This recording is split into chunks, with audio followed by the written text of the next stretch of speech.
Hello friends, welcome back to YouTube channel of Activist. और आज आप लोगों के साथ मैं साइंस का सेशन जो है वो लेके आया हूँ। जितने भी आप लोगों के पास कॉम्पिटिटिव एग्जाम्स हैं वहाँ पे आप लोगों को साइंस के क्वेश्चंस जो है वो देखने को मिल जाएंगे। तो इस सेशन के अंदर हम जो साइंस के सेशंस आप लोगों के साथ डिस्कस कर रहे हैं, इन सेशंस के अंदर हम 10 क्वेश्चन जो हैं वो साइंस के डिस्कस करेंगे और उनके बारे में थोड़ा सा डिटेल के बारे में हम जानकारी हासिल करेंगे। तो चलिए आज के सेशन को शुरू करते हैं। चलिए आज का जो फर्स्ट क्वेश्चन है हमारे पास ये है कि gasohol is a mixture whole. Gasohol किसका मिश्रण है? तो इसका जो सही आंसर है that is 10% ethanol and 90% petrol. देखिए ये हमारे पास एक अल्टरनेट ऑप्शन है, राइट। अल्टरनेट ऑप्शन है किसका? फ्यूल का। जैसे आप लोग देख सकते हैं कि इस टाइम पे हमारे जो फ्यूल के प्राइसेस है वो बहुत ही ज्यादा हाइक हो चुके हैं। तो हमारे गवर्नमेंट ने क्या किया है, हमारी गवर्नमेंट ने एक अल्टरनेटिव सोर्स इसके लिए सोचा है जिसके अंदर हम क्या करेंगे, 90% पेट्रोल होगा और उसमें 10% इथेनॉल जो है वो मिक्स किया जाएगा, जिसकी वजह से जो रेट हैं हमारे, जितने भी जो रेट्स हाइक हुए हैं, ये रेट आपके जो है वो क्या हो जाएंगे, कम हो जाएंगे। और इससे मान्यता जो है वो हमारी गवर्नमेंट जो है Himachal Pradesh sorry government of India जो है वो इसे जो है वो अप्रूवल जो है वो दे चुकी है। सबसे पहले ये जो गैसोहोल है ये किस कंट्री ने शुरू किया था, ये क्वेश्चन भी आप लोगों को पूछ सकते हैं। That is Brazil. तो ये एक अल्टरनेटिव फ्यूल जो आजकल की फ्यूल कैपेसिटी है उसको मद्देनजर रखते हुए एक अल्टरनेट ऑप्शन जो है वो खोजा गया है। ठीक है, इसके बारे में थोड़ा सा देख लेते हैं। जैसे मैंने आप लोगों को बताया कि इसमें 10% इथेनॉल और 90% पेट्रोल जो है इसको हम जो है वो यूज करेंगे, राइट। कई जगह पे 10% इथेनॉल की जगह 3% मिथेनॉल का मिक्सचर भी जो है वो यूज कर लिया जाता है। तो आप लोगों से क्वेश्चन पूछा जा सकता है गैसोहोल के बारे में, तो उसका सही आंसर जो है वो आप लगाएंगे 10% ethanol plus 90% petrol. Next question है हमारे पास, chemical formula of washing soda. देखिए ये जो क्वेश्चन है वॉशिंग सोडा, आप याद रखिए ये इतना ज्यादा इंपॉर्टेंट क्वेश्चन है। बहुत ही घिसा पिटा क्वेश्चन है ये कॉम्पिटिटिव एग्जाम्स का। सभी कॉम्पिटिटिव एग्जाम्स में साइंस के सेक्शन के अंदर बहुत बार जो है वॉशिंग सोडा के ऊपर क्वेश्चन पूछा जा चुका है। क्वेश्चन ये पूछ लेगा कि वॉशिंग सोडा का रासायनिक सूत्र क्या है या वॉशिंग सोडा का असली नाम क्या है। इस तरह से क्वेश्चन जो है अब वो एग्जाम में पूछता रहता है। तो चलिए अगर आपसे केमिकल फॉर्मूला की बात की है तो आप याद रखें Na2CO3 प्लस 10H2O। ये जो 10H2O है इसे हम बोलते हैं वाटर ऑफ हाइड्रेशन, राइट, या वाटर ऑफ क्रिस्टलाइन। तो आप याद रखिए कई बार ये पूछ लेते हैं कि 10H2O इसके अंदर क्या चीज है, तो this is known as water of hydration. अब हम इसके बारे में थोड़ा सा देख लेते हैं। देखिए वॉशिंग सोडा का जो रासायनिक सूत्र यानी कि केमिकल फॉर्मूला तो आप लोगों को बता दिया मैंने, राइट। इसमें फिर ये पूछा जाता है कि इसका असली नाम क्या है, तो इसका असली नाम है sodium carbonate. This is again important. देखिए दो क्वेश्चन पूछे जाते हैं, एक वॉशिंग सोडा और एक बेकिंग सोडा, राइट। एक वॉशिंग सोडा पूछा जाएगा और एक आपसे बेकिंग सोडा पूछा जाएगा। सोडियम कार्बोनेट जो है वो आप लोगों का वॉशिंग सोडा है और सोडियम बाइकार्बोनेट जो है वो आपका बेकिंग सोडा है। फिर क्वेश्चन ये पूछा जाता है कि किस प्रोसेस के तरह कमर्शियली अगर आपको वॉशिंग सोडा बनाना है तो वो किस विधि द्वारा या किस प्रोसेस से जो है उसे तैयार किया जाता है। तो आप विधि का नाम याद रखें, सॉल्वे विधि, राइट। ये प्रोसेस है, ठीक है। जिस प्रोसेस से इसे बनाया जाता है that is Solvay Solvay process, right. Solvay process SA, Solvay process से इसे बनाया जाता है कमर्शियली यूज करने के लिए। फिर देखिए इसकी प्रकृति जो है वो क्षारीय है। क्षारीय का मतलब है जो इसकी नेचर है दैट इज बेसिक नेचर, यानी कि ये बेसिक नेचर का है। अपमर्जन के गुण है, अपमर्जन का मतलब होता है डिटर्जेंट, ठीक है। इसके पास डिटर्जेंट की क्वालिटीज है हमारे पास। देखो क्रिस्टलाइन रूप में इसमें क्रिस्टलाइन जल होता है, जैसे मैंने आप लोगों को बताया, जिसे वायु में खुला रखने पर जल निकल जाता है तथा क्रिस्टल सफेद अपारदर्शक पाउडर में परिवर्तित हो जाता है। तो यही चीज आप लोगों को मैं यहां बता चुका हूं, that is about water of hydration के बारे में। नेक्स्ट इसके बारे में और इंपॉर्टेंट बातें क्या हैं, देखिए सबसे ज्यादा जो क्वेश्चन पूछे जाते हैं वो यही पूछे जाते हैं। सबसे पहला जो इसका यूज है हमारे पास, कठोर जल को मृदु जल में बदलने के काम आता है। देखिए कठोर जल का मतलब होता है हमारे पास हार्ड वाटर। देखिए जब कभी भी हार्ड वाटर को सॉफ्ट वाटर में कन्वर्ट करना हो तो हम वॉशिंग सोडा का यूज करते हैं। देखिए अब हार्ड वाटर की बात करते हैं, व्हाट इज हार्ड वाटर। देखिए हार्ड वाटर बेसिकली वो पानी है जिसमें हमारे पास बाइकार्बोनेट्स होते हैं कैल्शियम और मैग्नीशियम के। देखिए अगर आप पहाड़ी इलाकों पे जाएं और वहां के पानी से अपने हाथ धोने की कोशिश करें तो आपको ऐसा लगेगा कि कुछ साबुन जो है आपके लोगों के हाथों में अभी तक के रह गया है। This is basically hard water. देखिए हार्ड वाटर की सबसे बड़ी समस्या ये थी कि हार्ड वाटर जो है उसका क्लींजिंग इफेक्ट हमारे पास अच्छा नहीं था। उसी चीज को ओवरकम करने के लिए हम डिटर्जेंट्स लेके आए, राइट। तो हार्ड वाटर को सॉफ्ट वाटर में कन्वर्ट करता है दैट इज वॉशिंग सोडा, और बहुत ही सिंपल प्रोसेस है। अगर आपको नॉर्मली हार्ड वाटर को सॉफ्ट वाटर में कन्वर्ट करना है तो बाय बॉइलिंग भी हम कर सकते हैं। घरेलू कार्यों में कपड़ों की सफाई के लिए प्रयुक्त किया जाता है washing soda, as a detergent use किया जाता है। इसमें बोरेक्स, कास्टिक सोडा, कांच, कागज, साबुन और डिटर्जेंट, ये सब की फॉर्मेशन में हम इसको यूज करते हैं, ठीक है। इसका उपयोग क्षारक के रूप में भी यूज होता है, यानी कि बेसिक सब्सटेंस की तरह भी इसको यूज किया जाता है, ठीक है। तो ये था आप लोगों के पास सारी डिटेल वॉशिंग सोडा के बारे में। अगले क्वेश्चन के ऊपर चलते हैं, question number third. Question number third है हमारे पास, इलेक्ट्रॉन की खोज किसके द्वारा की गई थी। अगर आपसे ये पूछा जाए तो right answer is J Thomson, sir Joseph John Thomson. 1897 ने इन्होंने इलेक्ट्रॉन की जो है वो खोज की थी, राइट। अब देखिए थोड़ा सा इसके बारे में देख लेते हैं, व्हाट इज इलेक्ट्रॉन। देखिए अगर आप कभी भी एक एटम को देखें तो एटम के सेंटर में ये एटम का न्यूक्लियस होता है, और सेंटर के अंदर हमारे पास दो चीजें होंगी, न्यूट्रॉन एंड प्रोटॉन।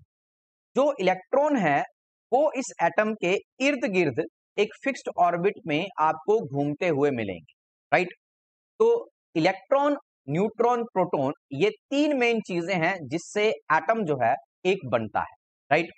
अब देखिए परमाणु में सबसे हल्के कणों में से एक है तथा ये ऋणावेशित, ऋणावेशित का मतलब होता है नेगेटिवली चार्ज। जैसे मैंने देखिए इलेक्ट्रॉन के ऊपर एक नेगेटिव साइन लगाया, इसके मेरे बोलने का मतलब ही यही था कि ये हमारे पास नेगेटिवली चार्ज एक क्या है, सब्सटेंस है, ठीक है। आवेश की अगर बात करें, आवेश का मतलब है चार्ज। अगर आप इसके चार्ज की बात करें तो 1.6 इंटू 10⁻⁹ कूलम्स ये इसके ऊपर चार्ज होता है। द्रव्यमान की बात करें, द्रव्यमान यानी कि अगर आप इसके वॉल्यूम की वेट की बात करें, ठीक है, तो वेट की वैल्यू 9.109 इंटू 10⁻31 किलोग्राम। किलोग्राम से आप इसको ग्राम में भी लिख सकते हैं, ठीक है। अब देखिए एक क्वेश्चन ये पूछा जाता है कि जो इलेक्ट्रॉन है उसकी खोज किसके द्वारा की गई थी, मतलब किस विधि द्वारा या किस चीज के द्वारा इसकी खोज की गई थी। तो आप याद रखिए कैथोड रेज, कैथोड रेज यानी कैथोड रेज से जो है आपने इसकी जो है वो खोज की थी, राइट। फिर ट्यूब के बारे में पूछ लेते हैं, तो आपको ट्यूब के बारे में पता होना चाहिए किस ट्यूब के द्वारा ये यूज किया गया था। तो that tube is known as Crookes tube, right. तो ये था इलेक्ट्रॉन के बारे में इंपॉर्टेंट पार्ट। चलिए अगला क्वेश्चन देखिए, बायोगैस का मुख्य घटक क्या है, मेन कंस्टिट्यूएंट ऑफ बायोगैस। देखिए जब कभी भी आपसे ऐसा पूछा जाए कि मेन कंस्टिट्यूएंट ऑफ बायोगैस क्या है हमारे पास, right answer is your methane. Methane जो है वो किन किन चीजों में मेन कंस्टिट्यूएंट है। देखिए एक तो आपने बायोगैस कहा, एक आप याद रखिए सीएनजी, राइट। सीएनजी के अंदर भी जो मेन घटक है आपके पास दैट इज मीथेन। बायोगैस होगी, गोबर गैस भी हम कह देते हैं कि गोबर गैस के अंदर जो मेन कंस्टिट्यूएंट है वो क्या है, दैट इज अगेन मीथेन। अब देखिए इसके बारे में, देखिए अगर हम बायोगैस के बारे में बात करें तो 45 to 70% इसमें मीथेन मिलेगा, 30 to 45% आपको कार्बन डाइऑक्साइड मिलेगा, ठीक है। उसके बाद नाइट्रोजन, हाइड्रोजन, सल्फाइड, ये कुछ चीजें आपको और मिलेगी, ठीक है। लेकिन आपको मेन कंस्टिट्यूएंट के बारे में याद रखना है, दैट इज क्या, मीथेन। मीथेन की एक खास बात क्या है, देखिए एक तो ये कलर रंगहीन है यानी कि कलरलेस है। गंधहीन, गंधहीन का मतलब ऑर्डरलेस, इसका ऑर्डर नहीं है, मतलब कि कोई भी इसकी स्मेल नहीं है। और इसका यूज कहां करते हैं, इसको हम यूज करते हैं एज अ फ्यूल, ठीक है। एक प्राकृतिक गैस का भी मुख्य घटक है, जैसे आप लोगों को मैंने प्राकृतिक गैस बोला सीएनजी, सीएनजी की full form is compact compressed natural gas, right. अगर आप इसके रासायनिक सूत्र की बात करें तो CH4। मीथेन को एक और बात आप याद रखिए, मीथेन को हम मार्श गैस भी कहते हैं, राइट। मार्श गैस के साथ इसको पैडी गैस भी कहते हैं, क्योंकि जितने भी धान के खेत हैं वहां पे आपको ये गैस जो है वो देखने को मिल जाएगी। यानी कि आपसे पूछ लिया जाता है कि धान के खेतों में कौन सी गैस जो है वो मिलेगी, या दलदली क्षेत्रों में कौन सी गैस उत्पन्न होती है, दैट इज अगेन मीथेन। चलिए नेक्स्ट क्वेश्चन के ऊपर चलते हैं जी। Next question is cholesterol is related to, cholesterol किससे संबंधित है? सिंपल सी बात है, cholesterol is related to fats, fats यानी कि वसा। थोड़ी सी बात करते हैं कोलेस्ट्रॉल के बारे में। तो देखिए, अगर मैं कोलेस्ट्रॉल की बात करूं तो मेरे पास दो तरह के कोलेस्ट्रॉल जो है वो पाए जाते हैं। एक को हम बोलते हैं एलडीएल। एलडीएल का मतलब है लो डेंसिटी लिपोप्रोटीन्स, और एचडीएल का मतलब है हाई डेंसिटी लिपोप्रोटीन। देखिए, जो लो डेंसिटी लिपोप्रोटीन है इसको हम बोलते हैं बैड कोलेस्ट्रॉल, और जो हाई डेंसिटी लिपोप्रोटीन है इसको हम बोलते हैं गुड कोलेस्ट्रॉल। देखिए, इसको बैड कोलेस्ट्रॉल क्यों कहते हैं? सी, देखिए, लो डेंसिटी का मतलब जिसकी डेंसिटी कम है। अब होता क्या है कि जब कभी भी आप कोई भी फैट वाली चीज खाते हैं तो उसका जो प्रोडक्ट बनेगा, दैट इज साइड प्रोडक्ट जो बनेगा, दैट इज कोलेस्ट्रॉल।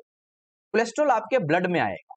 देखिए, जब आपके ब्लड में कोलेस्ट्रॉल आएगा तो जो लो डेंसिटी कोलेस्ट्रॉल है ये हल्का होने के कारण ब्लड के ऊपर तैरेगा, जिसकी वजह से हमारी जो ब्लड वेसल्स हैं वहां पे ये प्लाक, इसको हम प्लाक बोलते हैं, ऐसे जमना शुरू हो जाएगा, जो बाद में आपके जो ब्लड वेसल्स हैं उनके ल्यूमेन को छोटा कर देगा, और बाद में ये हार्ट अटैक वगैरह के जो है वो चांसेस जो है वो बढ़ा देता है, राइट।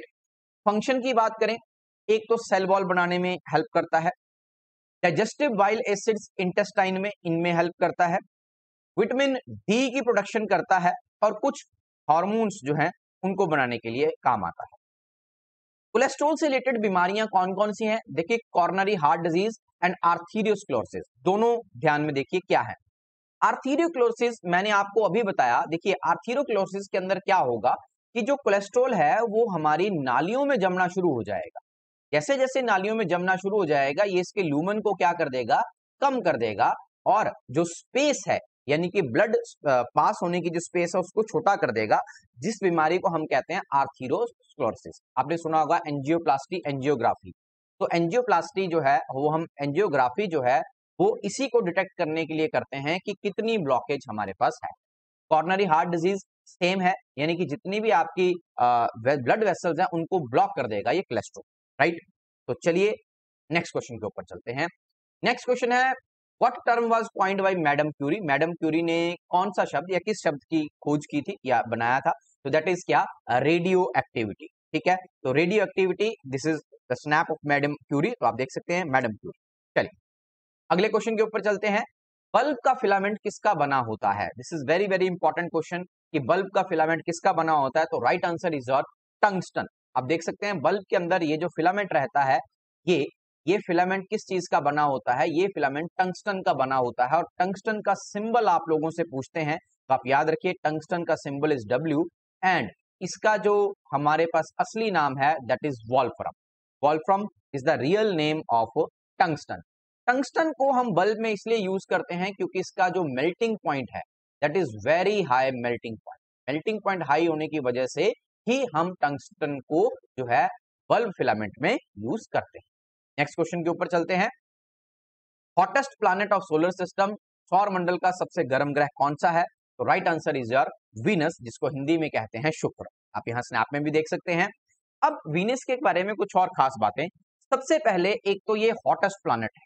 देखिए, हॉटेस्ट प्लैनेट की वजह क्या है कि इसकी सतह के ऊपर 95% कार्बन डाइऑक्साइड है, और हमारी अर्थ के ऊपर 0.03% मात्रा में कार्बन डाइऑक्साइड है। तो आप देख सकते हैं कि इतनी मात्रा कार्बन डाइऑक्साइड में भी हमारे यहाँ किस लेवल की गर्मी होती है। तो आप जब ये अंदाजा लगाइए, जहां पे 95% कार्बन डाइऑक्साइड आपको मिलेगी वहां पे क्या हाल होगा। दूसरा, ब्राइटेस्ट प्लैनेट है हमारे पास, सबसे चमकीला ग्रह है।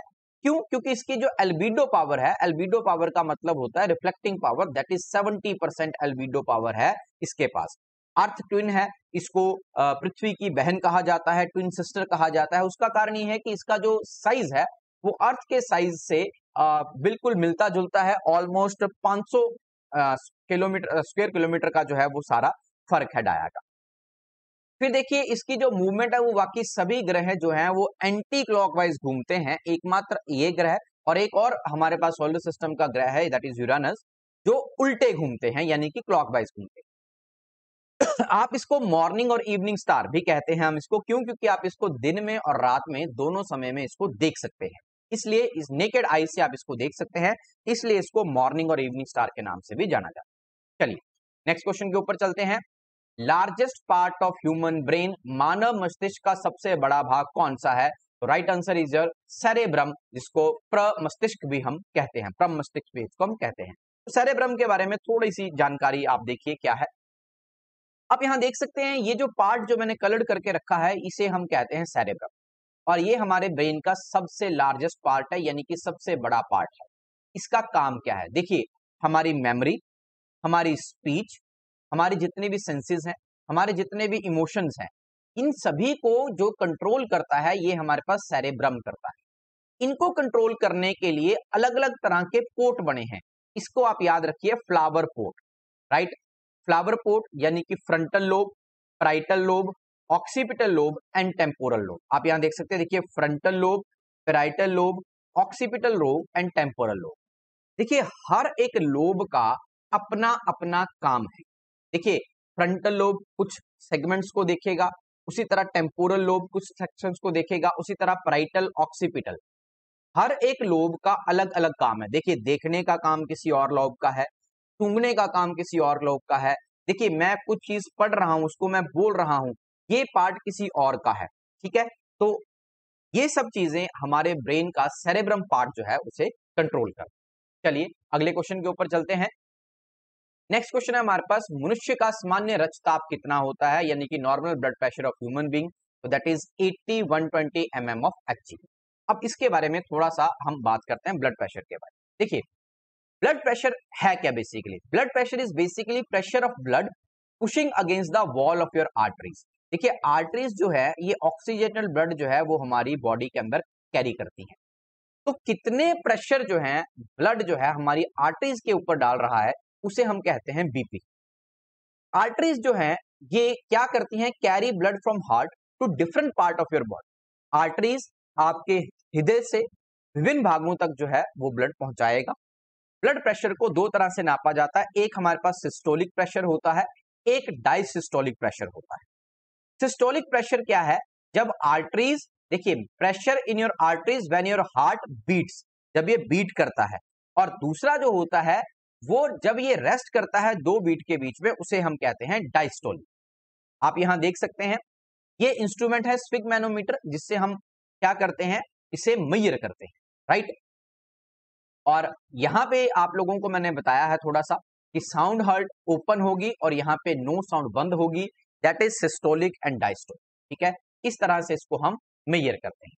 दो तरह की कंडीशंस होती हैं, एक हमारे पास हाइपरटेंशन है, एक हमारे पास हाइपोटेंशन। देखिए हाइपरटेंशन का मतलब ये हो गया जब आपका बीपी नॉर्मल से बढ़ गया, और हाइपोटेंशन का मतलब ये हो गया जब आपका बीपी नॉर्मल से कम आ गया, ठीक है। तो दो तरह की ये हमारे पास कंडीशन है। तो ये था हमारे पास आज का सेशन आप लोगों का जीके के साथ। होप आप लोगों को ये सेशन पसंद आया होगा। अगर आप लोगों को सेशन अच्छा लगा है तो उसे अपने दोस्तों के साथ शेयर जरूर करें, और जिन लोगों ने हमारे चैनल को सब्सक्राइब नहीं किया है वो प्लीज हमारे चैनल को सब्सक्राइब कर लें, ताकि और ऐसे यूजफुल वीडियोस आप हमारे चैनल पे देख सकें। Thanks to be the part of Activist. जय हिंद, जय भारत।